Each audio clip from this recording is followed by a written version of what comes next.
Hello guys, it's been a while since I posted a video. Last video I posted was for thermostat.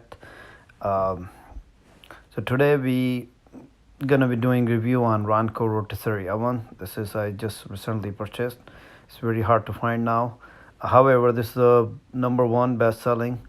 You can cook a 15-pound turkey and also 2 chicken at the same time. So pretty much this video I will cover the cooking and see how it cooks. The look of this oven is definitely high end. However, the rotating motor is a bit noisy, but you can only hear in the kitchen, not in other rooms, so that's good. We're gonna cook some meat first and see how it cooks. The meat turns out pretty good. We tasted it was a little bit dry, but it was very tasty. Let's cook some chicken now.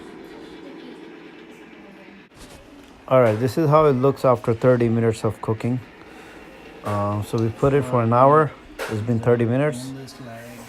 You can tell that it's cooking pretty good. Another 30 minutes, these should be ready. To be honest with you guys, chicken turned out much better than beef. Now we're gonna do whole chicken rotisserie. The first one was so good, we added 2 more chickens. The 2 chickens we had to cook for an hour and 30 minutes. Um, uh, this is how they looked. One of them turned brown because it had a honey marinade, and the other one is not as brown, but they both cooked off. With that, thank you for watching this video. Please hit the like button and subscribe.